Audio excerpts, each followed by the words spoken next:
मैं विकास Nanaware, Thermax vendor quality में मैं काम करता हूँ।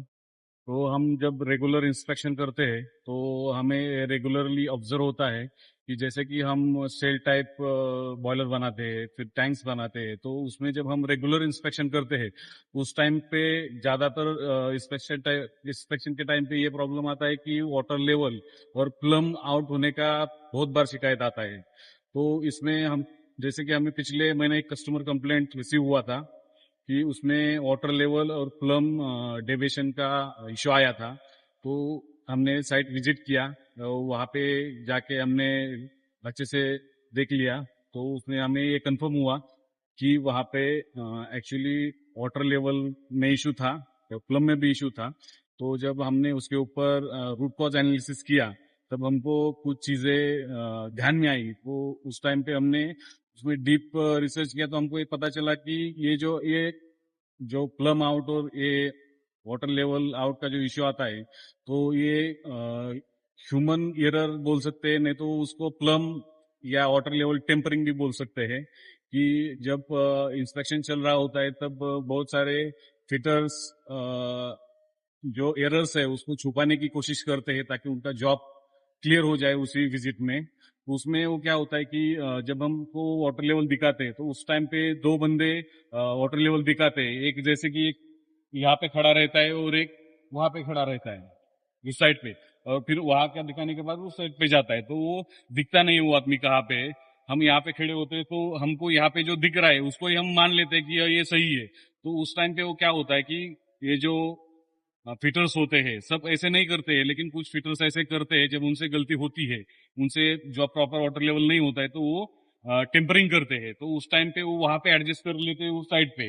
हम यहाँ पे खड़े तो हमको पता नहीं चल जाता, हमको यहाँ पे तो जीरो दिखता है तो हम ओके कर लेते हैं।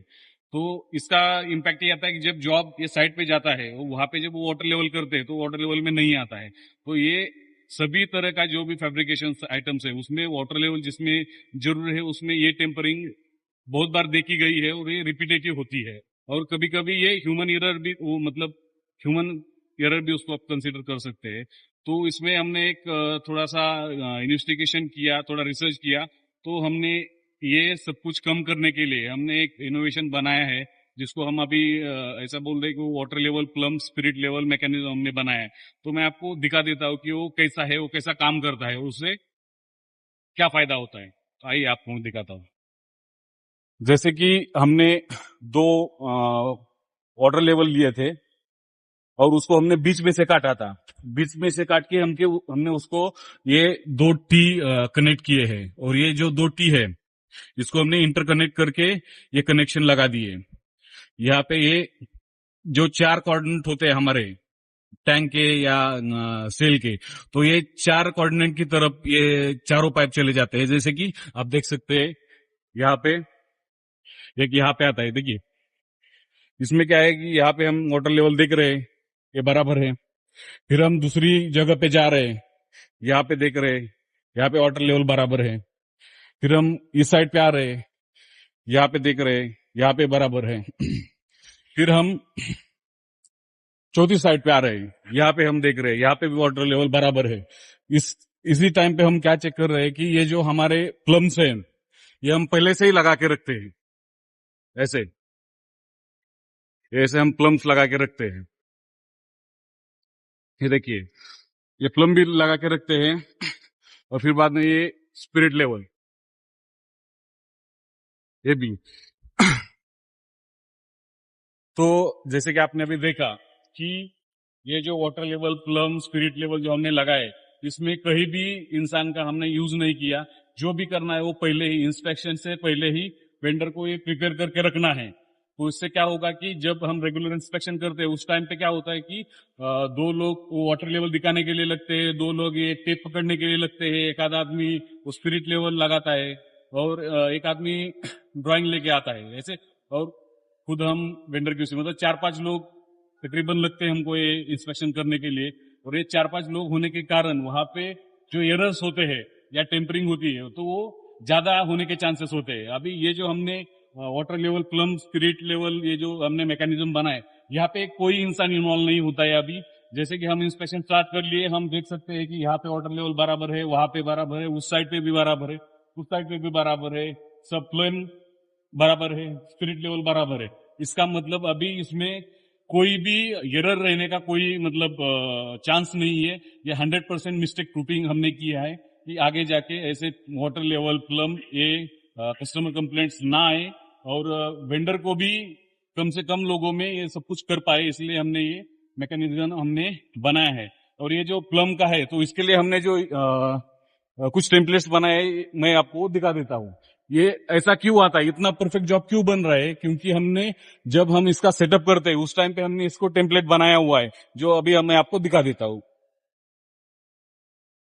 अभी आपने जैसे देखा कि जो प्लम है वो 0-0 मैच क्यों हुआ है, तो इसके लिए हमने एक टेम्पलेट बनाई है, मैं आपको दिखा रहा हूँ कि वो प्लम इतना क्यों आ रहा है 0-0।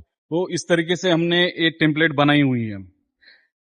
उसका सीसी 400 है, ये T1 750 का टेम्पलेट हमने बनाया है। इसमें क्या है, हमने ये जो सीसी होता है दो नोजल के बीच का वो 400 का है, तो उसका बराबर होल किया, फिर पीसीडी मार्क करके वो उसके होल डाल दिए, तो ये बराबर अभी 400 आता है। जैसे कि आप देख रहे हैं यहाँ पे। तो इसका यूज क्या कैसे करना है आपको दिखा देते हैं। इस तरीके से हम उसका नोजल सेटअप करते हैं, फ्लैंज का इसका इस तरीके से हम उसको टेम्पलेट लगाते हैं और ये नट बोल्ट से टाइट कर देते हैं।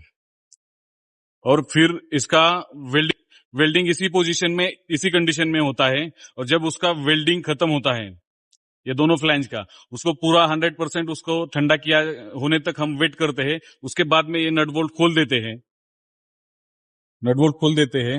इस तरीके से ही हम पूरे फ्लैंज के, जैसे कि आप देख रहे हैं यहाँ पे, इस तरीके से हम उसका वेल्डिंग प्रोसेस कंप्लीट करते हैं, उसको पूरा ठंडा होने देते हैं और फिर उसके बाद में हम उसको निकालते हैं, ताकि इसका जो ये नोजल दो है इसका सीसी बदलना नहीं चाहिए। और ये क्यों नहीं बदलना चाहिए ये भी मैं आपको दिखा देता हूं कि ये इतना प्रिकॉशन लेने की जरूरत क्या है, मैं आपको दिखा देता हूं। जैसे कि आप ये देख रहे हैं, ये रिफ्लेक्स वॉल है, तो ये स्टैंडर्ड पार्ट होता है, तो उसमें कोई चांस नहीं होता है कि उसका सीसी अगर मिसमैच हुआ तो वो कनेक्शन ही नहीं होता है। इसके लिए इतना प्रिकॉशन लेना जरूरी है। ये मोबरी कनेक्शन है, तो ये सब कुछ स्टैंडर्ड होता है, तो इसमें सीसी का चेंज का कोई मतलब 2-5 mm भी नहीं चलता है। तो इसके लिए हम उसका 100% मिस्टेक, जो अभी आपने देखा कि फ्लैंज का इतना प्रिकॉशन लेना क्यों जरूरी है, टेम्पलेट बनना क्यों जरूरी है, तो जब स्टैंडर्ड पार्ट्स उसको बैठते हैं तो उसमें सीसी का जो भी कनेक्शन होता है उसमें उसको कोई चांस नहीं होता है कि 2-5 mm चल जाएगा।